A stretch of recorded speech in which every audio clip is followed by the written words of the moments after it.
Hadirin hadirat rahimakumullah, alhamdulillah beliau yang kita tunggu-tunggu telah hadir. Aku ngenteni awit jam 3 sore tekono Yahmeni Gus Miftah. Damai Gus, damai ya. Aku ojo digasaki Gus, tenang Gus. Kita akan mendengarkan tausiah dari beliau Al-Mukarram Kiai Haji Miftah Maulana Habibur Rahman, atau yang lebih terkenal dengan nama Gus Miftah.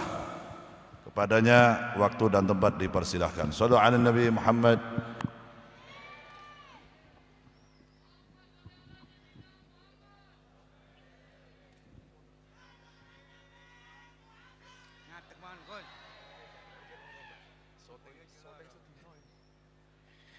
Assalamualaikum warahmatullahi wabarakatuh. Hamdan wa syukranillah, salatu wassalamu ala rasulillah Sayyidina wa maulana Muhammad ibni Abdillah, wa la hawla wa la quwata illa billah, amma ba'd. Hadratal muhtaramin, para masyayikh, para kiai, para habaib, wabil khusus Abah Ali. Satu kalimat yang populer dan masyhur dari Abah Ali. Capres yang paling pinter Anies.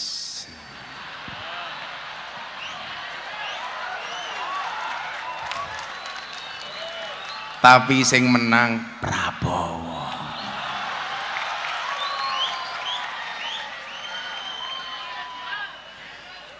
Kalau melihat dari kalimat itu, kita tidak perlu meragukan kewalian seorang Gus Ali.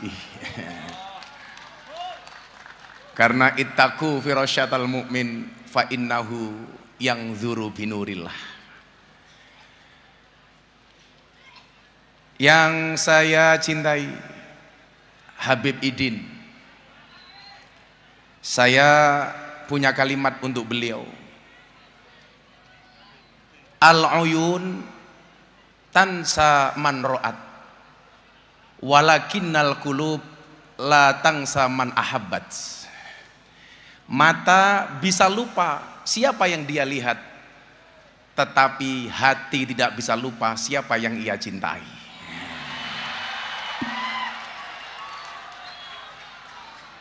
Kalau rasa cinta saya kepada dzurriyyah Pekalongan itu sudah la syakka fih, tidak ada keraguan. Wabil khusus kepada Habib Idin saya sampaikan, Habib, cintaku padamu seperti air kencing di dalam kolam renang. Maksudnya apa? Wujudnya tidak nampak tapi hangatnya bisa dirasakan.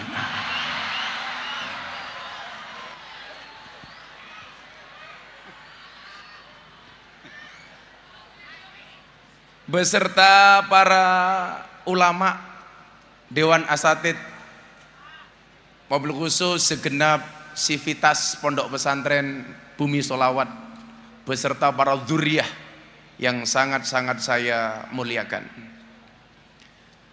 Para pejabat yang berkenan hadir dalam semua tingkatannya, terima kasih. Walaupun sudah bukan musim kampanye, masih mau datang. Karena biasanya ngundang mereka itu repot. Makanya kemarin pas pemilu, kalau saya dikasih es teh, itu tidak, kalau ada gulanya tidak pernah saya aduk. Supaya apa? Supaya manisnya di akhir. Karena kalau manisnya di awal sudah biasa, kayak cangkeme caleg.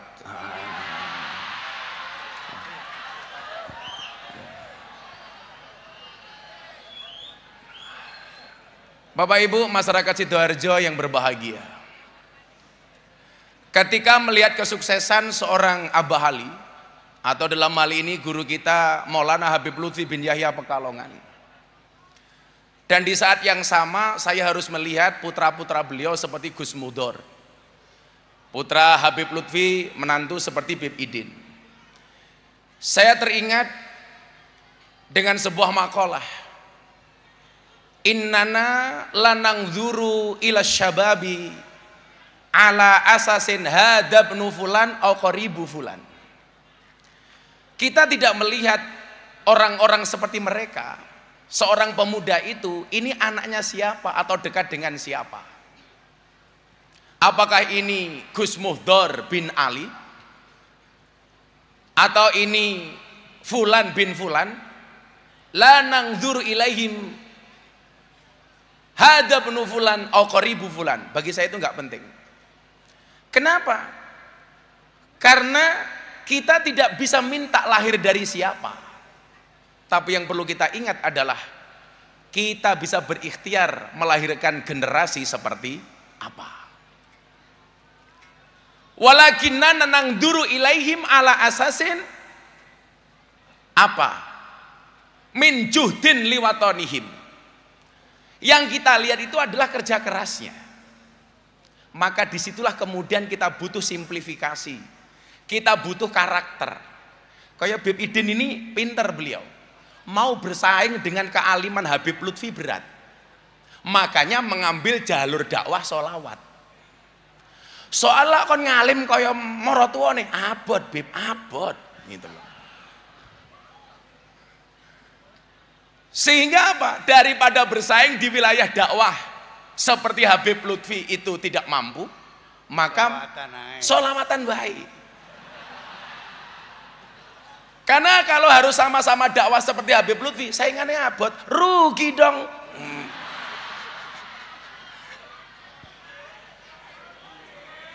Sorry ye.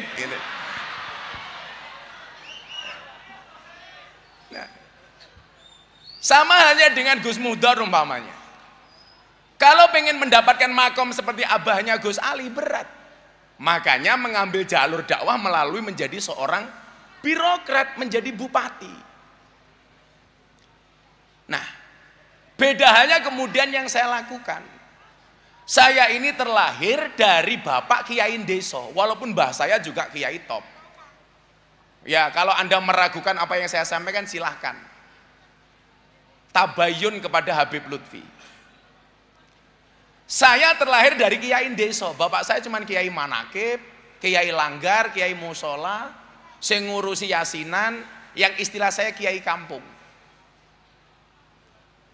Tetapi di situ kemudian ada semangat yang saya mengatakan apa? Satut fanu mahman kanat kimatuka. Engkau akan dikubur betapa mahalnya dirimu. Semuanya akan dikubur. Betapa mahalnya dirimu.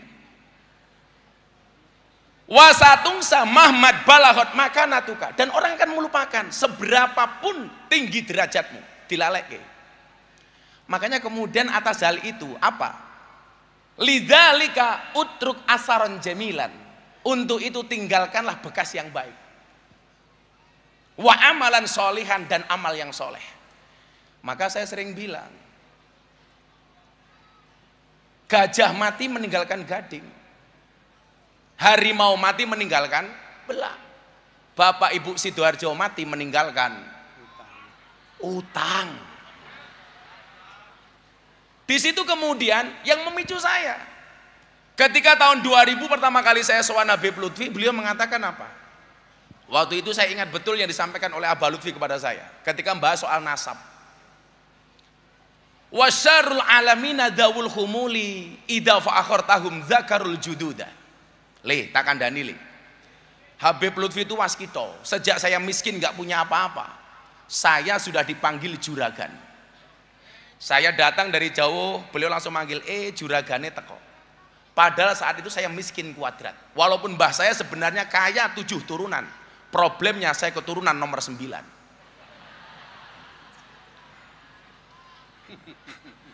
Kere randu apa-apa. Tapi bagi saya mohon maaf, nggak ada masalah. Beliau mengatakan waktu itu, tak kandani, juragan, dan tak kandani. Miskin dipanggil juragan, Pak. Ternyata benar itu doa dari beliau untuk saya. Saya itu ingat betul Habib Idin ya waktu itu.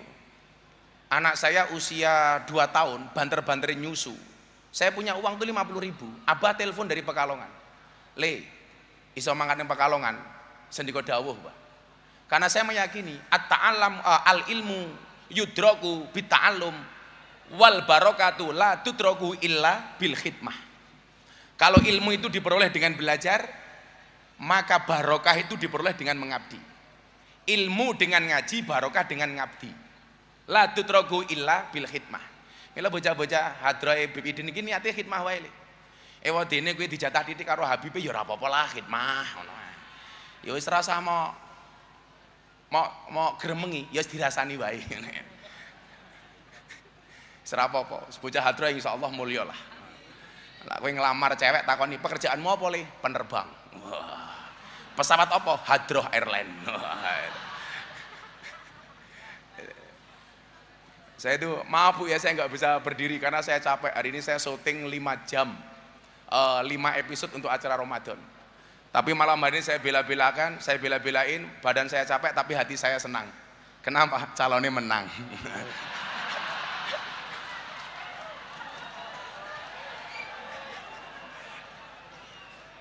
Nah, saat itu saya ingat betul Abah, ditelepon sama Pak Lutfi, "Le, mangkat di Pekalongan." "Nggih, Bah, sendiko. Saya punya uang 50.000 coba." Anak saya nangis gak punya susu. Susunya waktu itu Morinaga Bu. Pilihannya 2. Saya berangkat harus menggunakan uang ini sowan Habib Lutfi, atau saya beli susu untuk anak saya nggak bisa sowan. Saya nggak punya motor. Akhirnya saya bilang sama istri saya, "Beb, izinkan saya pergi ke Pekalongan sowan Abah." "Nggih, Bah, soal susu anak, orang mungkin anak mati mergo telat ngombe susu. Sak ngamuk-ngamuknya anak telat ngombe susu, luweh ngamuk yen sing telat bapake."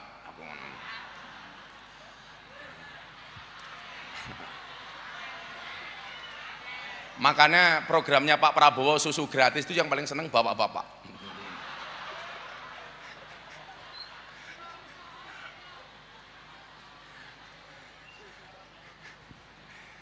Akhirnya saya sowan. Memandang wajahnya orang soleh itu kan mohon maaf ya, nggak perlu kita ngomong apapun, ketemu saja sudah seneng. Kayak gini ibu-ibu lihat Habib Idin itu senengnya raum, apa mana rondo anyaran, ya Allah. Gitu.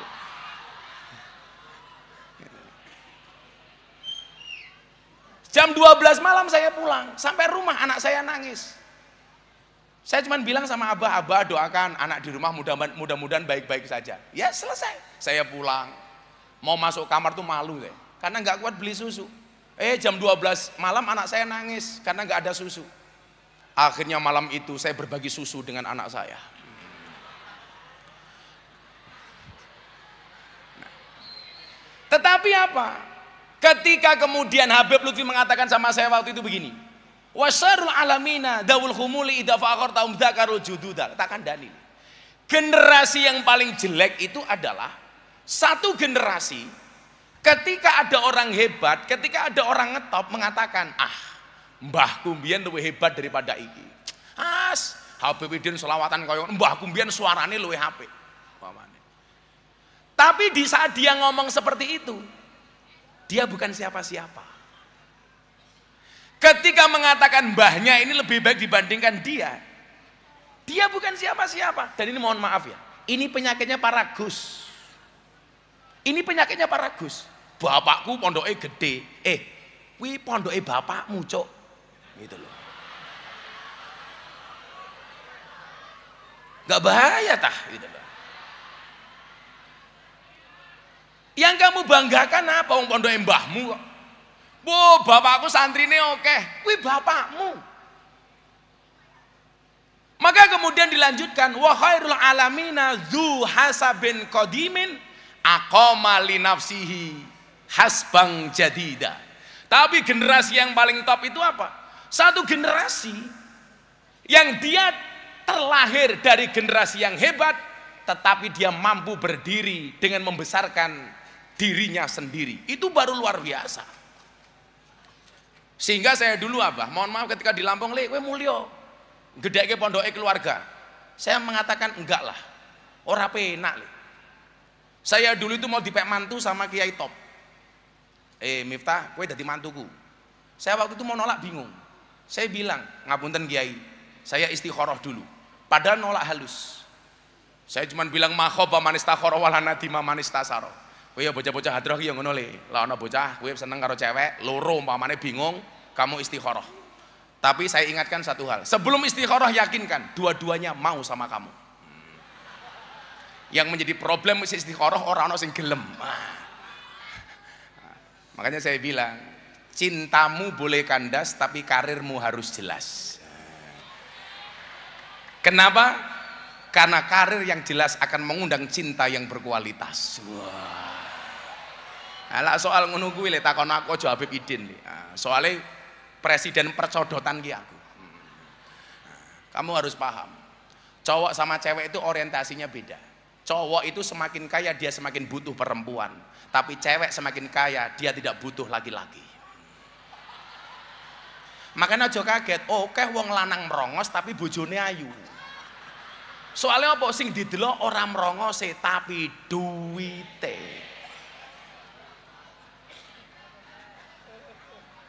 Saiki wong lanang ki ra penting.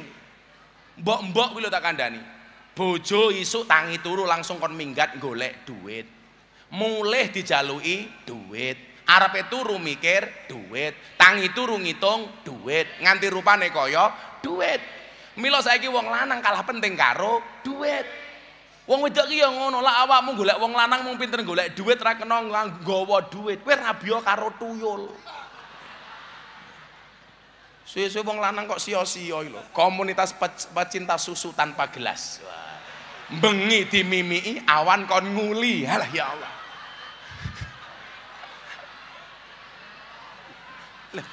Aku ki lak ngomong bab susu ki madhabe Gus Ali. Apa awakmu ra kelingan syaratnya warung laris kuwi kudune pelayane susune iso dicantoli peci.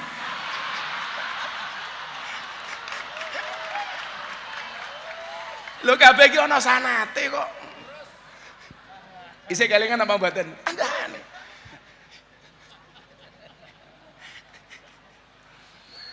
Nah.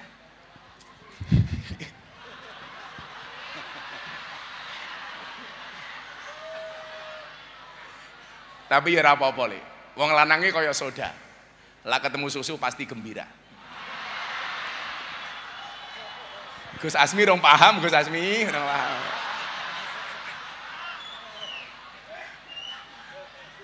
Shallu ala Nabi Muhammad. Makanya beban-beban seperti Gus Muhdor, seperti Habib Idin itu berat Pak. Berat. Karena membawa nama besar sesepuhnya. Berat. Maka ketika saya diminta untuk memberikan prakata untuk acara manakib mbah saya umpamanya di Tegalsari yang kemarin Gus Bahak ke sana. Jadi Gus Bahak kemarin datang ke Tegalsari tanya, nasabe Gus Miftah teng Tegalsari niku kados pundi? Disampaikan. Oh, nggih leres. Saya malu ketika harus berbicara karena dalam acara manakib itu pasti di dalamnya haul itu di dalamnya pasti apa boleh? Wayut karufihi manakibul mutawaffa. Disampaikan manakibnya orang yang dihauli, yang mati. Lah kalau saya menyampaikan bahasa saya stres no. Oh mbahku wong top. Jadilah kaya Habib Idin ini umpamanya jelas, sampai Kanjeng Nabi nasabnya mesti hafal. Lah problemnya orang Jawa itu kan kadang sampai mbah wis lali, Bang. Okay. Saya alhamdulillah sampai mbah saya nomor 18, saya masih ingat. Yang dari salah satu jalurnya itu nanti ketemu dengan Mamah Salmah, istrinya Habib Lutfi. Maka saya itu kalau dihitung menurut Abah itu adik keponakan Mamah Salmah. Maka seharusnya Beb Idin itu memanggil saya Ami. Aja macem-macem Beb, aja macem-macem. Ya lah Beb Idin minimal mazyae ganteng, suaranya apik lah, minimal lah kentir menang aku. Karena saya punya prinsip kullu syai'in idza kasura rahusa illal adaba. Segala sesuatu itu kalau jumlahnya banyak pasti murah kecuali adab. Makanya kalau pengen mahal gampang, jadilah yang sedikit. Karena barang itu kalau sedikit langka, kalau langka pasti antik, kalau antik harganya mahal. Kiai itu banyak, tapi sing ngurusi lonte jarang. Sopo? Gus Miftah. Berarti Gus Miftah kiai? Kiai larang goblok gitu.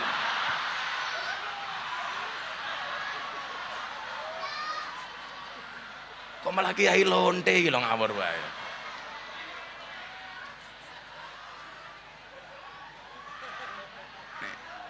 Saya didik meneh, bare dilanjutke Beb Idin wae. Aku seneng, saya itu udah sama Beb Idin itu udah bertahun-tahun, tapi saya jarang banget ngaji sepanggung sama beliau. Ya karena rate saya lebih mahal daripada Beb Idin lah kira-kira begitu.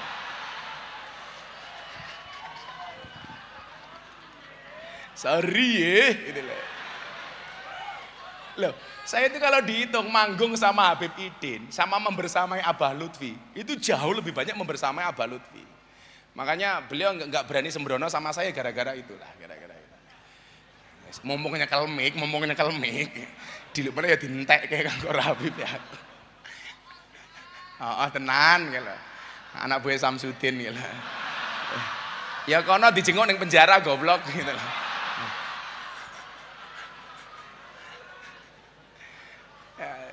Ya aku lah belajar lah lele, santri-santri juga begitulah. Kalau toh harus viral, mbok viral lah dengan prestasi bukan sensasi. Gawe konten orang mutu lho, din lho jane.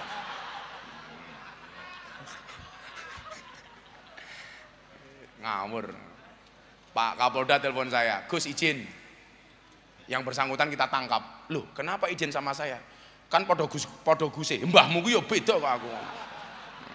Kebetulan Pak Kapolda ini sahabat saya lama. Lah kono ya Gus Dukun, walaupun saya dulu juga pernah dianggap sebagai Gus Telek. Dasar Miftah Gus Telek, ora apa-apa. Wong telek iki sakti kok. Buktine apa? Ora ana wong ane ngidak-ngidak telek, ora ana. Sopo sing wani? Bahkan kok ana wong Sidoarjo ngidak telek dingklang, yakin aku. Aduh telek. Tapi ya lucune wong Sidoarjo ngerti telek malah diambu, telek apa ya.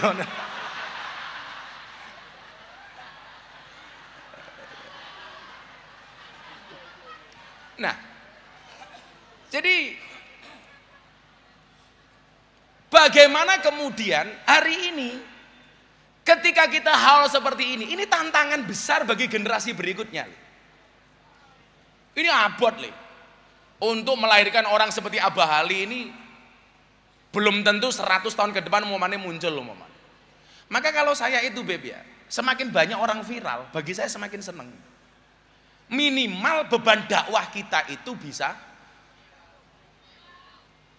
ya orang viral mergo tukar bojo goblok lho mosok ya. Kalau banyak orang viral di kalangan anak-anak muda Nahdlatul Ulama, ini bagi saya kabar gembira. Sehingga banyak pilihan gitu loh. Toh falikuli syai'in maziyah. Mbok kayak apapun saya itu disuruh sampai ke makomnya Beb Idin nggak mungkin bisa lah. Nggak mungkin mampu. Tetapi juga sebaliknya, Beb Idin kan blusukan yang lokalisasi kaya aku, yo nggak akan mampu, gitu. Nggak akan mampu. Apalagi kalau mau Ramadan begini, Beb, saya itu punya, kalau Abah Lutfi itu kan torikonya bangun makam. Kalau saya itu torikonya bagi mukena untuk mbak-mbak purel, nah, untuk mbak-mbak begenggek. Nah, kalau tretes sudah, kemarin saya bagi mukena di tretes 580 mukena. Akhirnya Ramadan mereka taraweh menggunakan mukena dari Gus Miftah. Rampung traweh yo kerja meneh, subhanallah. Tak takoni payuran nduk alhamdulillah bah laris kok bisa nggih berkah Abah ya Allah. Lambene Allah.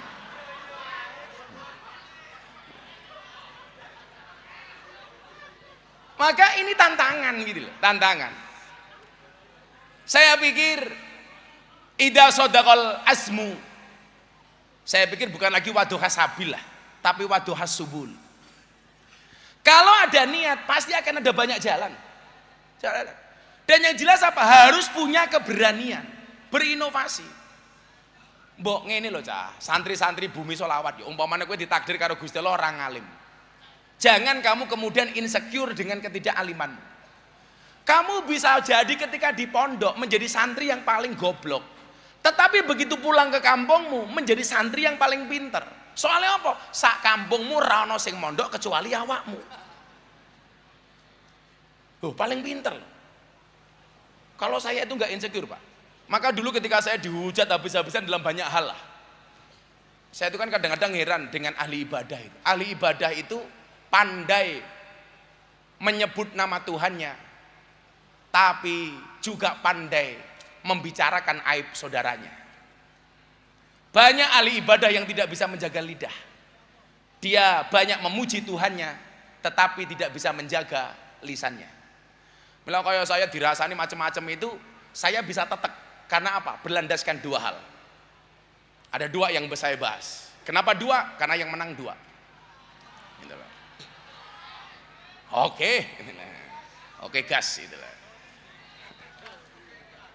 Yang pertama, yang menjadikan saya kuat, walaupun dulu Habib Idin tahu ya, Habib Lutfi itu orang yang salah satu membela saya pertama kali ketika saya di klub malam dan di lokalisasi. Karena yang memberikan izin ke sana juga beliau.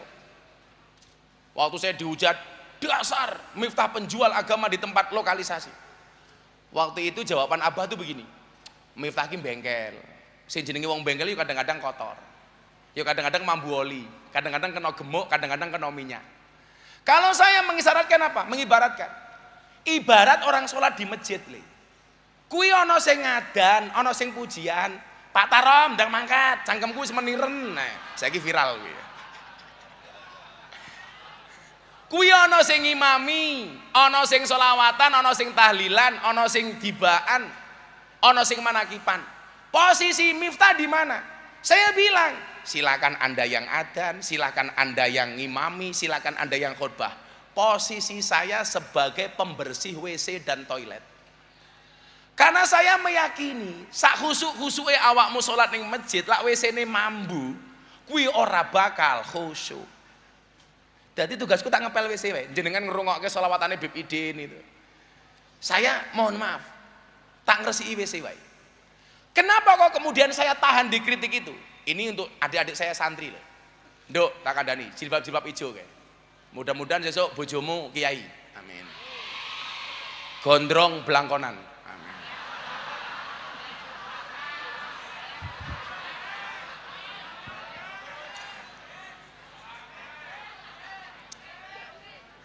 Enggak lah, saya itu enggak akan menyakiti hati perempuan karena saya tahu filosofinya perempuan.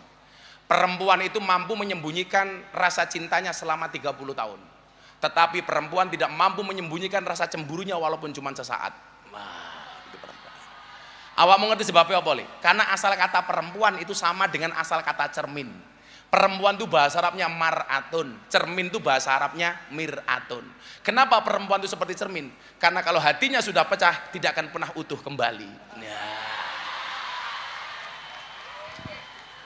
Makanya perempuan itu karakternya satu, kalau disakiti nggak pernah lupa, kalau menyakiti nggak pernah ingat. Itulah perempuan.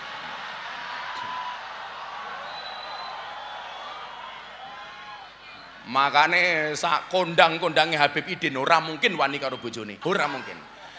Lak ning panggung ning omah ketemu bojone ya iya mama.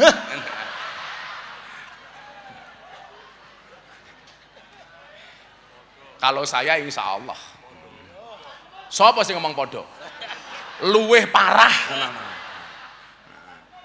tambah nemen. Dua hal itu apa? Dua hal itu. Yang pertama, ini masalah orientasi dan mindset. Man wahaba nafsahu lidunya, lan tu'tiyahu dunya illa qit'ata ardin yudfanu fiha. Yang kedua apa? Man wahaba nafsahu lillah sayu'tihillahul jannata ardua samawati wal ard. Berarti masalah orientasi. Aku ki kuat karena saya diajarkan sama Habib Lutfi waktu itu wahaba nafsahu lillah, bukan wahaba nafsahu lidunya. Karena kalau wahaba nafsahu lidunya menyerahkan dirinya untuk dunia, lan tu'tiyahu dunya illa qit'ata ardin. Dia tidak akan pernah mendapatkan dunia kecuali hanya secuil saja. Bahkan apa? Secuil tanah itu yudfanu fiha, yang akan menguburkannya. Makanya saat ini nyuwun sewu. Karena orientasinya dunia, ya mohon maaf Le, menghalalkan semua cara. Mau maju, saya siap menang, saya siap kalah. Begitu kalah, ora percaya. Kamu percaya suara saya segitu?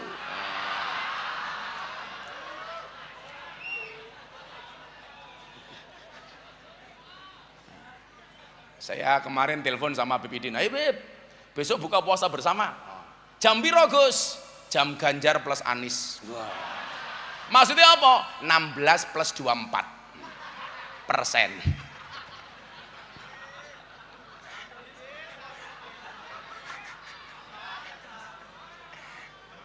Oh, wis rampung. Kalau yakin kok. Baik-baik saja Indonesia insya Allah. Amin. Oh pendukungnya wis rampung kok calonnya ngeyel. Kemudian kalau kita mau kuat, jangan wahaba nafsahu lidunya, tapi apa? Wahaba nafsahu lillah. Aku wis pasrah li. Milo saya bilang, kalau ada orang menjelek-jelekkanmu, senyumin saja, berarti kamu baik. Karena kamu baik, maka kamu dijelek-jelekkan.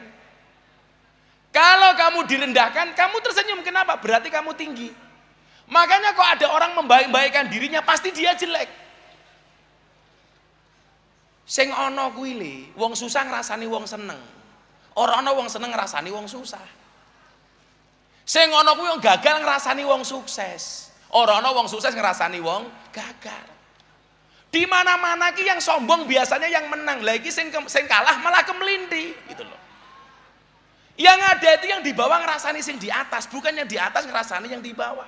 Ana iki awakmu ngrasani Pak Prabowo, ora mungkin Pak Prabowo ngrasani awakmu. Maka kemudian apa? Wahaba nafsahu lillah, bukan lidunya. Mila saya mau dibully kayak apa? Kayak kemarin viral, Gus Miftah bagi-bagi duit. Itu saya bagi duit bersama kancane Beb Idin, Haji Her Meduro. Itu yang dibagi cuma 100 juta. Kemarin di pondok saya, wayangan yang dibagi berapa? 1 jam 450 juta. Kenapa kita bisa bagi itu? Bukan karena kita banyak duit. Saya punya prinsip, bukan seberapa banyak yang kamu miliki, tapi seberapa banyak yang kamu bagi. Kenapa Gus Miftah banyak berbagi? Saya banyak memberi bukan karena saya kaya, tapi karena saya tahu betapa sulitnya orang menderita. Kenapa kemudian terjadi wahaba nafsahu lillah? Bukan lidunya. Kalau lidunya ora trimo, kalah ra trimo, menghalalkan semua cara, ditulung malah mentung. Makanya saya punya peribahasa, at-imil kalba salasa ayamin sayat kuru kafi salasi sanawatin, wat imin nas salasa sanawatin sayang sakafi salasi ayamin. Berikanlah makan kepada anjing 3 hari, dia akan mengingatmu selama 3 tahun. Tapi berikanlah makan kepada manusia 3 tahun, dia akan melupakanmu selama 3 hari. Diwenehi mangan 3 tahun, menungso ki lali 3 dino, asu ke dipakani 3 dino, kelingan 3 tahun. Maka itulah yang sering saya bilang, kalau di Amerika anjing itu seperti teman, tapi di Indonesia banyak teman seperti pun ngoten mawon Abah. Saya terima kasih diakui sebagai muridnya Abah Ali. Abah Ali ini termasuk orang yang mendoakan istri saya selain Habib Lutfi ketika istri saya divonis kanker. Istri saya divonis mati dalam waktu 2 tahun oleh dokter. Yang saya mintai doa waktu itu yang pertama Habib Lutfi, yang kedua Abah Ali. Dan alhamdulillah hari ini istri saya dinyatakan bersih dari kanker atas doa guru-guru kita seperti ini. Maka kita hanya minta kepada Allah, mudah-mudahan guru-guru kita seperti Habib Lutfi, seperti Abah Ali, seperti Yaidah Ploso, mudah-mudahan dijaga usianya oleh Allah, dipanjangkan umurnya dalam kebaikan dan kemanfaatan.